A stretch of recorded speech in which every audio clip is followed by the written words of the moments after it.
오늘 본문의 말씀 예레미야 21장 1절로 10절의 말씀을 가지고 가정예배에 임하는 자세라고 하는 제목으로 하나님의 말씀을 생각해 보겠습니다.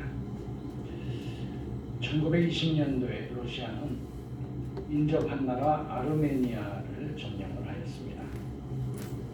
당시 러시아는 종교를 인정하지 않았기 때문에 아르메니아의 많은 그리스도인들이 박해를 받고 신앙을 포기해야 하였습니다.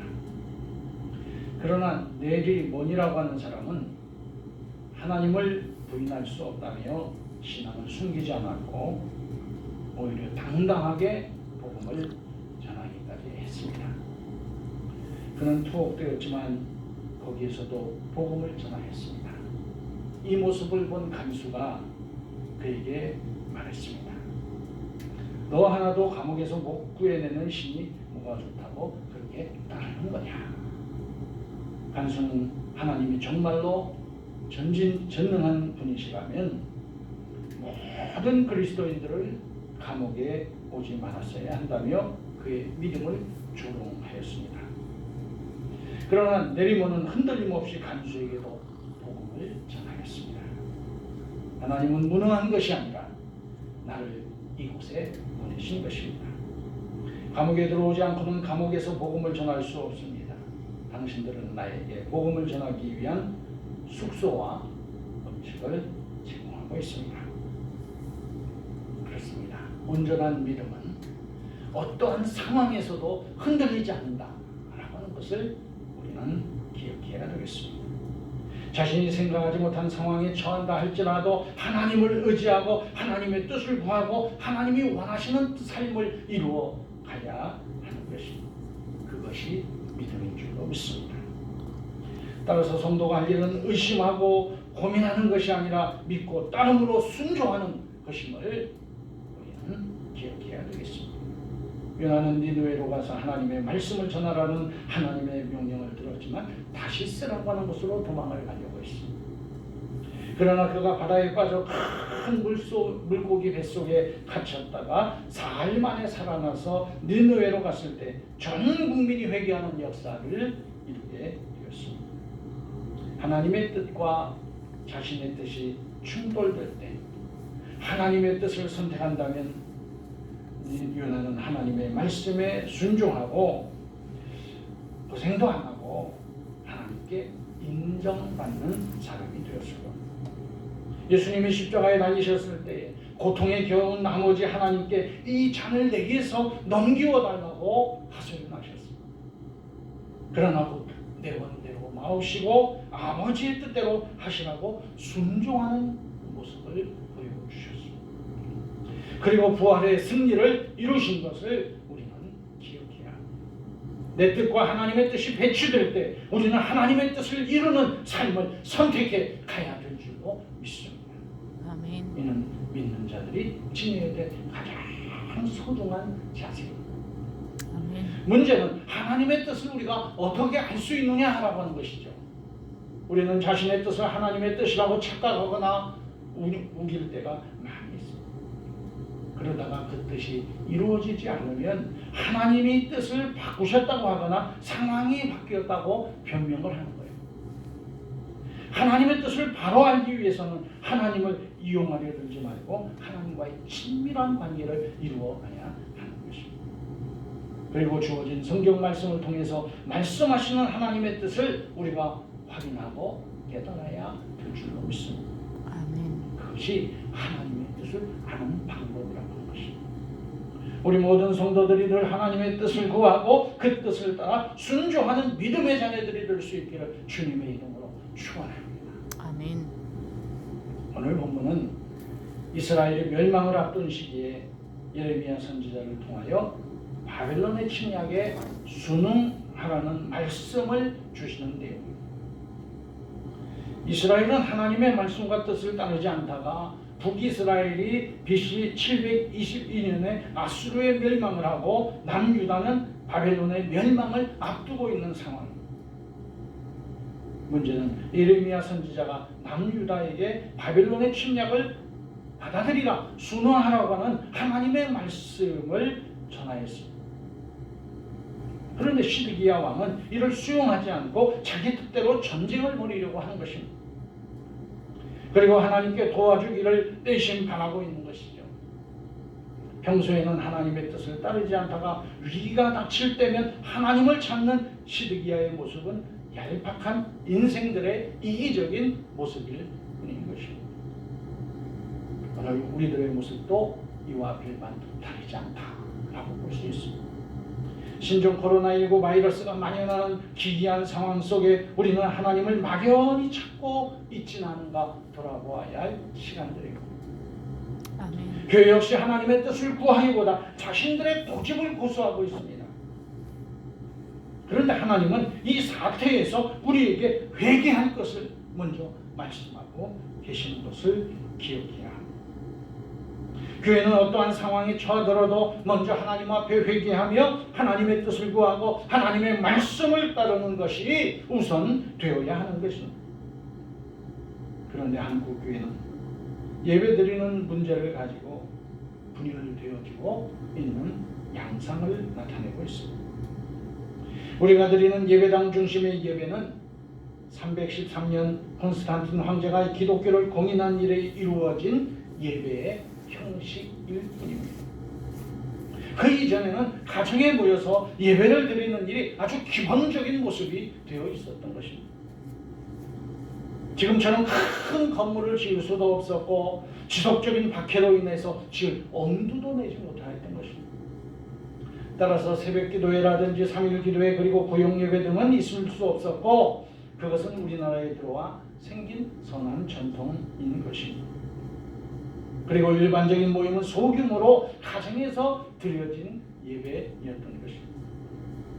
따라서 가정 예배가 예배의 첫 모습이었다는 것을 우리는 기억해야 합니다.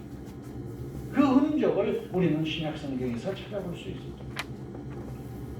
고린도전서 16장 19절을 보면 아시아의 교회들이 너희에게 무난하고 아글라와 브리스가와 그 집에 있는 교회가 주 안에서 너희에게 간절히 무난하고 라고 기록하고 있습니다. 여기서 브리스가와 그 집에 있는 교회라고 기록하고 있죠. 브리스가의 집에서 모이는 가정교회다 라고 하는 것입니다. 또 골로새서 4장 15절을 보면 라오디게아에 있는 형제들과 눈바와 그 여자의 집에 있는 교회에 무난하고 라고 기록합니다. 여기서도 라오디게아의 눈바와 그 여자의 집에 있는 교회라고 기록을 하고 있죠. 역시 눈바의 집에서 모이는 가정교회다 라고 하는 뜻입니다. 마지막으로 빌레몬서 1장 2절을 보면 자매 아비아와 우리와 함께 병사된 아키포와 내 집에 있는 교회에 편지하노니라고 기록합니다. 여기 역시 내 집에 있는 교회라고 기록하는데 이 역시 빌레몬의 집에 있는 가정교회다. 따라서 교회는 예배당 중심의 교회가 아닌 경우도 많이 있다는 것을 우리는 기억해야 합니다. 오늘날에도 예배당에서 예배할 수 없는 곳이 많이 있지요. 따라서 소규모로 가정에서 예배하는 가정교회들이 많이 있다. 자유롭게 예배할 수 없는 곳에서 비밀리에 예배하는 일들이 이러한 모습으로 이루어지고 있는 것입니다. 유대인들의 신앙은 원래 성막과 성전 체제에서 출발하였습니다. 애굽에서 출애굽한 후에 광야에서는 성막 중심의 제사가 예배 형태였습니다. 그러다가 가나안 땅에 정착해서는 예루살렘에 성전을 짓고 성전 중심의 예배 형태를 이루게 되었습니다. 그러나 오늘 본문의 말씀처럼 바벨론의 포로로 잡혀간 후에는 회당과 가정 중심의 예배가 자연스럽게 이루어진 것입니다. 유대인들은 안식일이 시작되는 금요일 오후에 먼저 가정에 모여 공동 식사와 함께 말씀, 특히 토라라고 불리는 창세기, 출애굽기, 레위기, 민수기, 신명기의 내용을 함께 읽고 토론하면서 찬양하고 기도하는 예배 형식을 이루었습니다. 그리고 다음 날인 토요일 오전에 회당에서 또 토라 낭독과 찬양과 기도를 드리는 예배 모임을 갖곤 하였습니다. 이러한 형식이 초대교회도 기초가 되어서 가정교회에서는 공동식사와 복음서와 서신을 읽고 찬양과 기도로 끝나는 예배가 진행되었던 것입니다. 특히 박해를 피하기 위해서 한적한 곳이나 가정에서 은밀하게 모여 예배를 드렸던 것을 알 알 수 있습니다. 이때 예배 장소를 보안상 한 곳에 정하기보다는 그때그때마다 바꾸고 서로 간에 그리스도인임을 표식하기 위해서 익투스, 즉 예수 그리스도는 하나님의 아들이시요 우리의 구주이심을 믿습니다라고 하는 뜻의 예수스 크리스토스 데우 히오스 소테르라고 하는 단어의 첫 글자들을 모아 만든 글자가 물고기를 나타내는 단어인데, 그래서 그것을 물고기를 우리 신앙의 표식으로 삼았던 것입니다.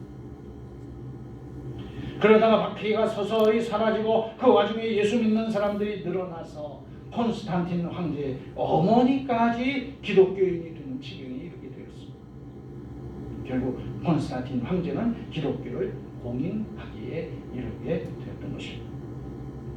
문제는 교회가 공인되고 예배당을 갖추기 시작하면서 일반 성도들의 신앙이 더욱더 깊어져야 하는데 얼마 지나지 않아서 신앙이 약화되어져 말한다라는 것입니다. 죽음을 무릅쓰고 신앙생활할 때는 신앙과 예배의 소중함을 느끼게 되었는데 모두가 교인이고 모두가 예배를 드리는 지경에 이르게 되자 모두가 형식적인 신앙으로 전락하게 되어버렸습니다. 그래서 태어나서 유아 세례를 받으러 한 번 예배당에 가고 결혼식 때 또 한 번 가고 장례식 때 다시 가는 곳이 예배당이다 라고 하는 이야기가 나돌 정도였습니다. 게다가 성경을 가르치지 않고 신부들만 라틴어로 된 성경을 읽고 성화와 조각으로 사람들에게 그림으로 가르치다 보니까 미신과 우상이 만연하게 되었던 것. 그래서 예배당은 화려해지고 예배의식은 장엄하게 드려진 것 같지만 역설적이게도 말씀이 없는 예배가 되어져 버린 것입니다. 이에 루터와 칼빈 등의 종교개혁자들이 중심이 되어서 교회를 개혁하자 운동을 벌이게 되었고 결국 우리 개신교회가 형성되게 된 것입니다. 그런데 개신교는 산업사회가 발전하면서 양적인 성장을 이루게 되었고 이에 영향을 가장 많이 받은 한국교회는 그 결과로 상가교회와 중대형 교회들이 많이 나타나게 되었습니다. 그리고 그것이 부흥과 성장이라는 논리로 포장이 되어서 서로 경쟁해서 좀 더 편한 교회, 좀 더 화려한 교회, 좀 더 큰 교회를 선호하는 물질주의적인 사고에 젖어들게 되어버렸습니다. 그래서 가정에 모이는 교회는 교회로 치지 않고 또 그러한 교회는 성장시켜서 큰 교회 건물을 가지고 그 안에서 엄숙하게 예배하는 것을 목표로 하는 경쟁의 시대가 된 것입니다. 그러다 보니 가정에서의 예배가 낯설게 된 것입니다. 산업사회가 되므로 바쁜 현대인의 일상이 반복해서 이루어지게 되므로 가정에서 만나는 시간이 가족들끼리 일정하지 않고 서로 바쁜 나머지 가정 예배가 활성화되지 못하게 되는 요인을 나타내기도 하였습니다. 이러한 이유들로 한국교회가 신종 코로나19 바이러스 만연이라고 하는 아주 비상한 상황 속에 주일날 예배를 드리는 것을 가지고 사회와 마찰이 있게 됩니다. 특히 한국교회 선교 초기에 자치 자존 자립이라고 하는 원칙으로 교회를 개척하게 함으로 개교회주의가 정착되어서 예배를 드리지 못하면 재정에 타격을 입는 그러한 결과를 나타나게 됩니다. 그래서 예배를 섣불리 중단하지 못하는 이유도 있는 것이 사실입니다. 그럼에도 불구하고 예배의 기초는 가정예배라고 하는 것을 우리는 기억해야 합니다. 따라서 비상한 상황 속에 가정예배는 꼭 필요한 예배예요.